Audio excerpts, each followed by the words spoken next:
She made no requests for nourishment or assistance. She simply remained there through the rainfall, protecting a line of motorcycles as though her survival relied upon it. According to my foster mother, I fabricate everything that I S my word trustworthy before anyone discovered the reality. A young girl had transformed the definition of credibility. The open house event at the Nightwolves MC was the type of gathering that disrupted the peace of Sunday. Gleaming Harleys stood in organized rows across the parking area like protective guards, their metal surfaces reflecting the late-day sunlight. Amplified music pulsed from audio equipment positioned beside the cooking area where meat slowly smoked, and cheerful sounds emerged from the building's entrance. Local children raced freely through marked chalk pathways while motorcycle club members distributed frankfurters, protective headgear, and friendly greetings. That's the moment she came into view. She wasn't participating in activities with the other children. No guardian accompanied her. She merely positioned herself apart from the group near the motorcycles, fingers tucked into an oversized sweatshirt's pockets, upper body hunched as if attempting to vanish within the material. Wet, tangled strands clung to her face, and her footwear bore the characteristics of discount store purchases, waterlogged from the recent light rain. Wilson was the first to notice her from the building's entrance steps. His role as leader had equipped him with an instinct for detecting anomalies. She seemed disconnected from the gathering, moving independently from it, merely observing the motorcycles as if they represented artistic masterpieces or posed a test. She nodded her garment's edge and showed no reaction when Wilson came near. "Have you lost your way?" he inquired softly, repositioning the wooden pick between his teeth. She indicated no with a head movement. "Are you in need of food?" "No." He gestured toward the motorcycle line. "Do motorcycles interest you?" She confirmed with a nod. "What do people call you?" "Stella." "Is someone here with you?" Another negative gesture. Then she found her voice, speaking so quietly he needed to move closer. She asked, "May I keep watch over the bikes for you?" Wilson appeared surprised. "You wish to guard the bikes?" She nodded with greater certainty this time. "My foster mother claims I invent everything. I simply desire to perform something correctly." Wilson turned his attention to the motorcycle line, then back to her. 25 machines stood there, each uniquely constructed, valued in the thousands, and representing immense pride. Typically, no stranger, particularly not a child, would receive permission to approach them. Yet something about her presence didn't suggest danger. It posed an inquiry. "Remain right here," he instructed. "Should you observe anything unusual, come find me." She straightened her posture, raising her head slightly. "Yes, sir." That concluded the exchange. She didn't wander or sit, maintaining her guard position. Time passed steadily. The rainfall returned intermittently, creating mist in the atmosphere and moistening the pavement. An attempt was made to offer her a hot dog. She declined politely. A club member's spouse presented her with a dry towel. She refused it. People began questioning Wilson about the girl's identity. He provided no explanation because none existed yet. She remained unmoved when adolescents rushed past during their games, stayed in place when a sportster's accidental acceleration sent debris flying. She maintained her focus on the motorcycle line, now with crossed arms, her sleeve damaged from nervous chewing. Wilson was no longer her sole observer. Within the building, Jules, middle-aged, reserved, powerfully built, leaned against the billiards table and observed, "That child hasn't shifted position in 2 hours." Colton, serving as the club's security chief, responded dismissively. She's probably after money. Wait until darkness falls. She'll claim her mother disappeared in the crowd and request transportation fare. It doesn't seem like that situation, Jules countered, narrowing his gaze. When sunset arrived, most attendees had departed. Stella maintained her position. Wilson approached and stood alongside her. You may leave now. Your task is complete. She looked upward, removing rain from her eyelashes. Thank you. Do you require transportation? She shook her head. I can travel on foot. Are you certain?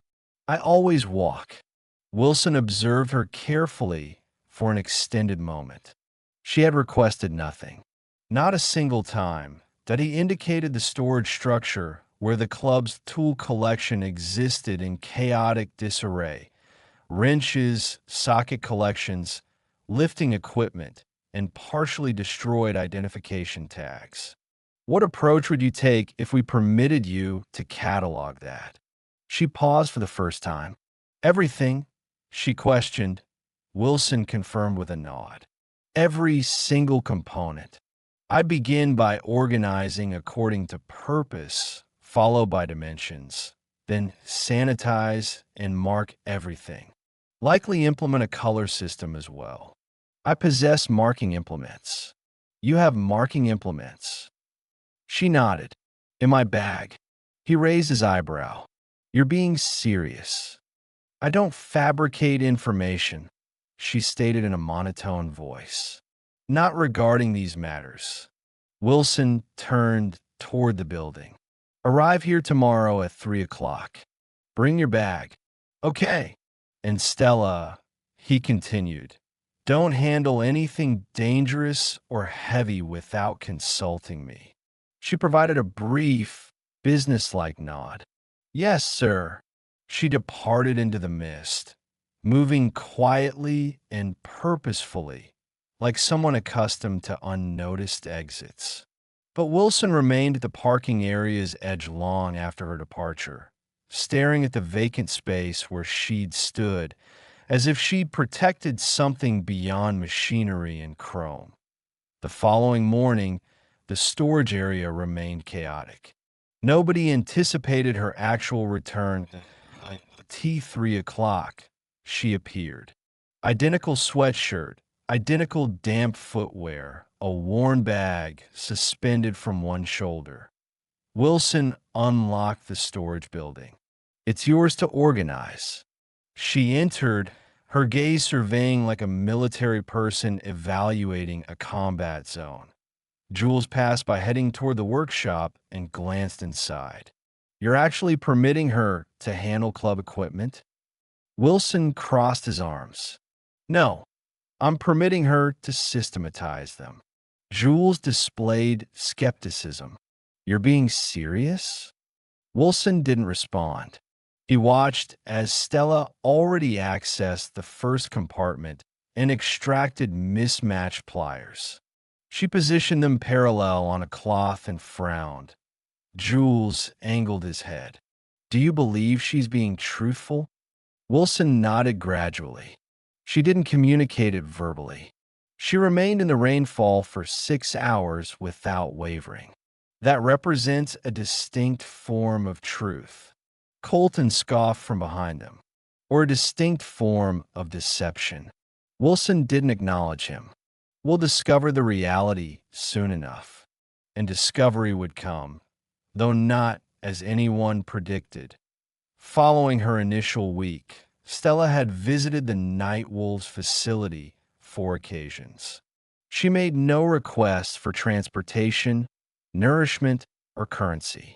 She simply appeared, quiet and reliable, carrying the identical worn bag with its damaged strap and a sealed bag containing color-organized tabs, markers, and a plastic measuring tool showing age. Within the storage building, disorder had begun disappearing. Socket wrenches were now divided by both measurement systems. Electrical tools were organized by power specifications. The dirty pegboard, previously neglected, now displayed a labeled precision map. Each compartment contained a protected index attached internally, handwritten in capital letters with miniature checkboxes. Nobody had requested this. She implemented it regardless. On Friday, Wilson discovered her on a portable chair, kneeling to access the lowest compartments, her writing instrument positioned behind her ear. She noticed him when the door creaked. "I cannot access the highest shelf," she mentioned, already anticipating any criticism. I marked the absent items in red. I believe they're torque wrenches. Wilson examined the documentation she provided him. Every item enumerated, tallied, and noted if damaged or displaced. "This surpasses our yearly inspection quality," he muttered. "I appreciate systems," she explained, shrugging minimally. "They don't deceive. People claim I fabricate things, but numbers remain constant." That statement hung heavily in the atmosphere. Wilson didn't investigate further. He simply acknowledged and escorted her outside. "You're finished for today." But she didn't depart. She lingered near the workshop, observing the motorcycle row being adjusted for an approaching charity event. Jules noticed initially. "Do engines interest you?" he inquired, cleaning lubricant from his hands. She tilted her head. "I've only observed videos. Never physically touched one." He glanced around. "Come along." She followed him toward a disassembled Harley on the lift. "Have you learned about V-twin engines?" he asked, providing her with oversized protective gloves. She nodded. "Push rods. 2 cylinders positioned an angle. Air-cooled." Jules appeared impressed, blinking. "Acceptable, Professor." Colton, who'd been observing from across the workshop, displayed cynicism. "She's not present to learn. She's surveying the premises." Stella tensed, but Jules raised his hand. "She's simply curious." Colton leaned against the workshop entrance frame. Curious children pose questions. They don't stare intensely at people and compose lists like tax authorities. Wilson intervened before escalation. "She's proven her value. Allow her freedom." But Stella retained Colton's remarks. The subsequent day, she provided him with a separate document. "What's this?" He responded gruffly. "Storage building itemization," she stated almost mechanically. "I included serial numbers where accessible. Assumed you desire evidence. I'm not surveying the premises." He observed her extensively, then muttered, "Still lack trust in you." She didn't respond, merely turned and walked back toward the building. That evening, as sunlight descended behind the trees, a dark pickup vehicle decelerated at the parking area's edge. Stella was inside, assisting Jules with organizing spark plugs by temperature rating when she became rigid. Jules noticed immediately. "Are you acceptable?" She stepped backward, her voice constricted. "I must depart." "Wait." Jules followed her to the window in time to observe the pickup crawling past. The operator wasn't stopping, but clearly searching.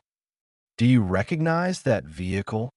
She didn't respond, merely pulled her sweatshirt tight and headed toward the side exit. Jules followed her outside. "Stella, I need to leave. Please." He nodded, didn't press. But when she vanished down the road, he located Wilson. "Something's incorrect." Later that evening, security recordings were examined. The dark pickup hadn't parked, hadn't performed anything obvious, but its slow passage past the facility possessed an edge, like someone examining boundaries. "I believe it's him," Jules stated. "Whoever frightens her." Wilson tapped his fingers against the surface. "We need to discover what she's concealing from us." They didn't require extended waiting. On Sunday, Stella returned with a new document. Missing consumables. She was midway through explaining the gaps in lubricant inventory when Wilson stopped her. Stella, he stated gently, regarding the person in the vehicle. She hesitated sufficiently for Wilson to understand the answer mattered significantly. Please don't prohibit my visits, she whispered. We won't do that. But if someone's searching for you, he wasn't searching for me. He accompanied my foster brother. They extract cash from the storage areas sometimes from my foster mother's partner's vehicle. I informed her. She claimed I fabricated it.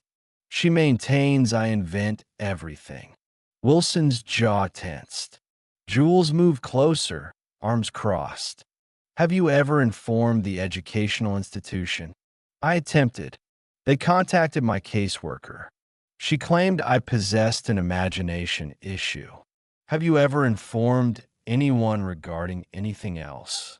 Wilson inquired carefully. Stella stared at the ground.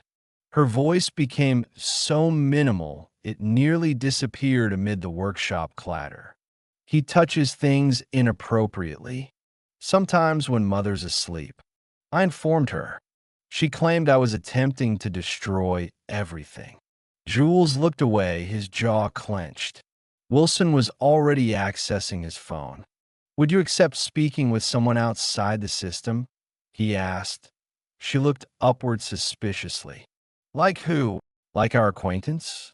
She previously worked child services. Now she operates independently. I already informed people, she muttered, defeated. They don't believe me. Well, Wilson stated, his voice steady. We do.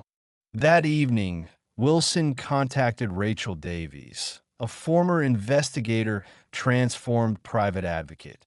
She agreed to meet Stella in the workshop the subsequent afternoon. Stella arrived early, standing beside the old vending equipment. When Rachel entered, jeans, leather jacket, gray streak through her hair, and a bad-shaped scar over her collarbone. Stella didn't smile, but she didn't flee either. They conversed for an hour in the rear office. Wilson, Jules, and even Colton maintained their distance. When they emerged, Rachel handed Wilson a folder. She recalls details most adults overlook. If half of what she stated is verifiable, we possess a pattern. Colton, perpetually skeptical, asked, do you believe she's being truthful? Rachel didn't hesitate. She's not just stating it, she's demonstrating it. That evening, Stella remained late, marking one final compartment in the storage building. She held up the documentation. Everything's accounted for except the things I couldn't access. Wilson smiled. That's acceptable. We'll construct you a stool. And then he handed her something she hadn't anticipated. A key, not to a motorcycle, but to the storage facility. You've earned this, he stated. She stared at it, astonished. Why? She inquired. Because you communicated the truth through your actions. He paused, and that possesses greater value than words. It commenced with a record book, not an authentic one, just a blank composition notebook Wilson provided to Stella the subsequent Monday morning. Its cover was soft and dark, the variety sold in bulk during educational supply season. She ran her fingers across it before opening it, eyes narrowing with curiosity. This isn't for the storage building, she stated. Correct, Wilson replied, sliding a chair toward her at the corner desk in the workshop office. This one's for figures, financial flow, inventory, snack equipment, donations, anything that transfers in or out of here. She hesitated, pencil already hovering over the initial page. Why me? Because I trust you to observe what others overlook. Stella nodded. That was sufficient. For the subsequent week, Stella operated from the desk between motorcycle operations and parts deliveries. She established columns and categories, wrote line calculations, and cross-referenced inventory movements. When Colton underpaid the vending equipment $5 to obtain a quick meal, Stella made a quiet notation, circled the inconsistency, and attached a sticky note on the register. Please reconcile, Rod. Colton grumbled when he observed it. You're accusing me of stealing beverages? No, Stella stated without looking upward. You simply forgot to pay. She's accurate there. Jules muttered. Colton narrowed his eyes, but remained silent. He paid the $5. Meanwhile, Rachel Davies returned with information. Her follow-up with Stella's educational institution and caseworker confirmed what the club feared. This wasn't the initial occasion Stella had raised concerns, and every time she'd been dismissed. She's in a system that determined she was troubled early, Rachel explained to Wilson and Jules one evening in the rear room. Once that designation attaches, nobody listens, especially not when finances are involved. What variety of finances? Wilson inquired. The family receives payment per foster child. Reports cost them revenue. They call it sabotage, even when there's evidence. There hasn't been until now. Wilson leaned forward. So what's our approach? Rachel smiled tightly. We construct the variety of case nobody can disregard. Stella was already accomplishing that without being requested. She'd added a discrepancy record to the rear of her notebook. Not just notations from a facility, but things she recalled from home. The occasions her foster brother extracted cash from the caretaker's purse. How the dark pickup vehicle entered the rear alley when their mother was sleeping. Where the keys were concealed. What compartment the cash container was in point one evening. She positioned the notebook on Wilson's desk without a word. He read it in silence, his jaw tightening as he examined each page. She mapped where events occurred, who was present, when. I'm not fabricating, she stated. I simply remember things people don't desire me to. The Night Wolves contacted backup. Leon Garvey, a retired educational administrator and longtime acquaintance of the club, offered assistance. He'd operated in juvenile advocacy for years and had managed cases where children were incorrectly labeled as disruptive or dishonest. She's brilliant, Leon stated after examining her notes. The variety of mind that recalls details most adults forget. But that's precisely why she's dangerous to the people surrounding her. He agreed to provide testimony about her credibility. Meanwhile, Jules was pursuing his own strategy. He recalled the dark pickup, how it decelerated near the facility. So he obtained surveillance from the nearby fuel station, cross-referenced license information, and discovered the operator listed as an acquaintance of Stella's foster brother, a known petty thief. No convictions, but plenty of warnings. Is that sufficient? Colton inquired.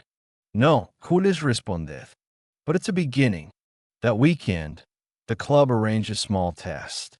They positioned a $20 bill partially visible inside the vending equipment's change compartment, then left it unattended for several hours. When Colton's nephew, who was visiting for the day, retrieved it and slipped it into his pocket, Stella didn't speak. She didn't accuse him, didn't glare. She simply reached for her pencil and wrote a notation. $20 missing from equipment. Unverified retrieval. When Colton read it later, he asked her, "Why didn't you speak?" Because writing it down means it can't be disputed later. He stared at her for an extended moment, then finally and quietly muttered, "You're not like other children. The case documentation grew thicker. Rachel compiled Stella's notations, photographs, financial records, and statements from club members. They even possessed a signed affidavit from Stella detailing everything written in her own words. Still, she practiced reading it aloud every evening with Jules. "I'm not skilled at this," she stated, voice flat. "You're better than you believe," Jules answered. "And you're not alone up there." He meant the courtroom, but he also meant the table beside her, the club jackets in the front row, and the dozens of hands ready to support her if she stumbled. Even Colton, now silent during these readings, sat nearby, pretending to organize tools while listening. Point one evening, Stella approached Wilson, notebook in hand. "I added one more thing," she stated. He opened to the final page. It wasn't a chart or a list. It was a single sentence written in block letters. "If this doesn't work, it doesn't mean I was lying." Wilson's voice caught in his throat. He looked upward, saw her eyes, not filled with fear, but exhaustion. "You've accomplished more than anyone ever requested," he stated. "And whatever occurs, that truth remains yours." The date was established. Court, testimony, cross-examinations. But none of that was what Stella contemplated the evening before. She was at the workshop cleaning out a plastic compartment filled with mismatched bolts when Colton approached behind her and held out something wrapped in a cloth. She unwrapped it gradually.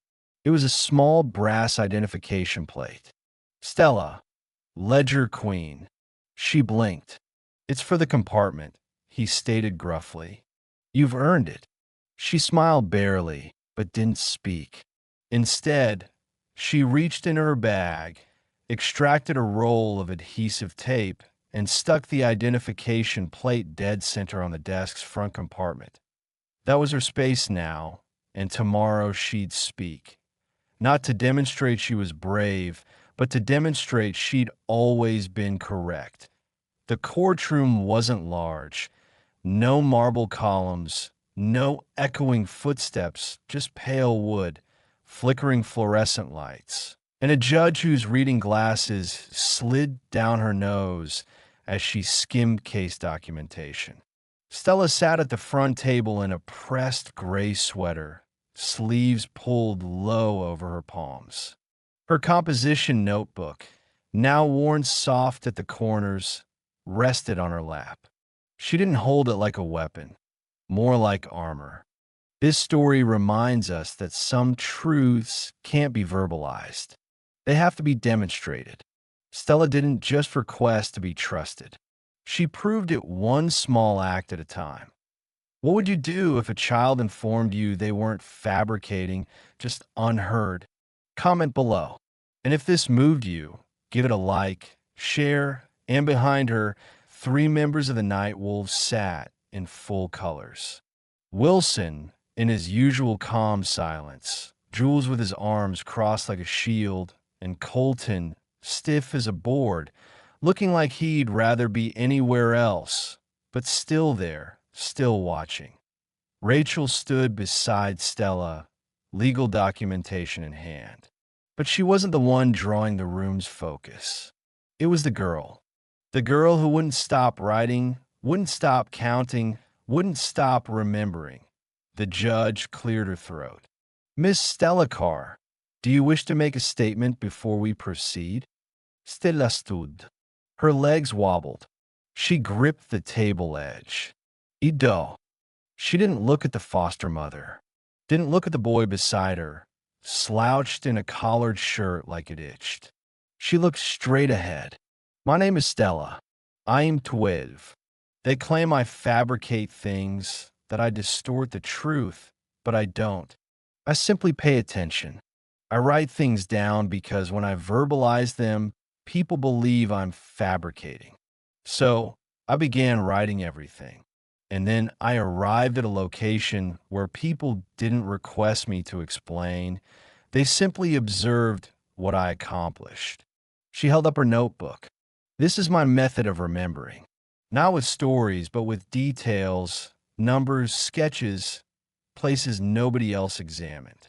If something in here is incorrect, it's because I couldn't access the top shelf. I did not fabricate it. She looked at the judge, then quietly, steadily. I'm not a fabricator. I simply needed someone to listen. Silence settled over the room like a heavy coat. Rachel handed over the case documentation. Leon Garvey gave a brief but passionate statement about Stella's intelligence and observational skills. Jules submitted surveillance images and testimony. Wilson didn't speak at all, but his presence, upright and steady, said more than words. The foster mother, red-faced and sharp-voiced, objected to nearly every page, claimed the club had influenced her thoughts, accused Stella of manipulation, of being obsessed with control. But the words fell flat. They were loud, defensive, circular. The judge examined the ledger again, paused at a page titled Drawer 3, Things That Don't Add Up. Then she looked at Stella and said, "You constructed this by yourself?" Stella nodded. "And you memorized most of it?" "Yes, ma'am." The judge tapped her pen, thinking, well, then that IT wasn't dramatic. No theatrics, just paper, ruling, and a quiet shift that changed everything. And in order for immediate placement under emergency custody with Morgan Davies, Rachel's cousin, and a retired social worker who rode her own softail and operated a small ranch 2 towns over. When the courtroom emptied, Stella didn't move at first, just stood near the bench, notebook clutched to her chest. Wilson walked over. "You performed well, kid." She looked upward. "Does this mean it's over?" "No," he stated gently. "It means it's finally beginning." Life with Morgan wasn't a fairy tale. There were regulations, routines, early mornings, mucking out horse stalls. But there was also trust. Quiet. A shelf in Morgan's office labeled Stella's tools, where she kept her notebooks, extra ledgers, and new pens. Morgan watched her fill out the inventory record one evening. "You don't have to repair everything, you know," she stated softly. Stella didn't answer, just kept writing. Morgan smiled. "But if you do, we'll need a bigger ledger." The night wolves didn't disappear. Once a week, someone dropped by, usually Jules, to check in and bring her lunch from the facility.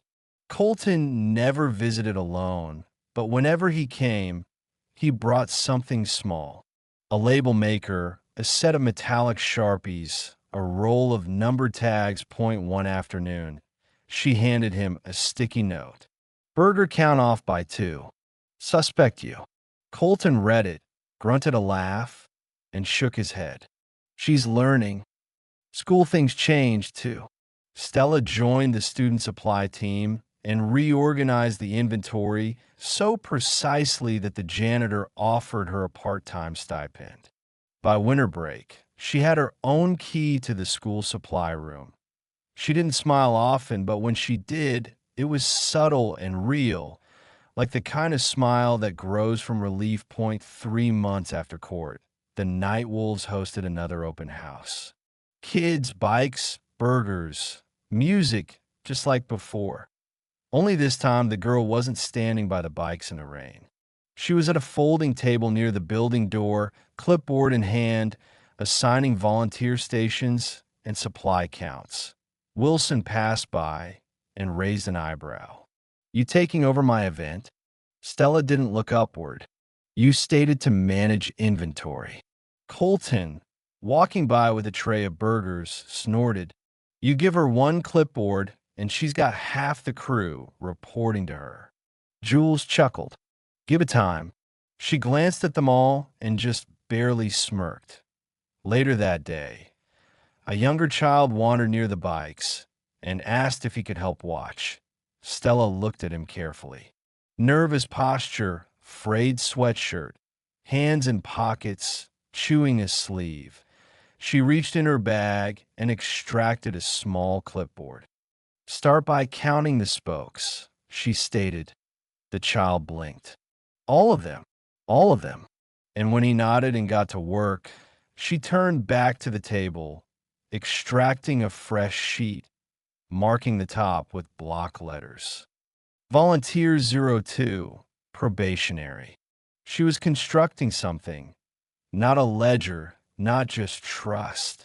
A system that didn't deceive because it watched, waited, and believed. Subscribe to embrace the journey for more stories like this. See you in our next video.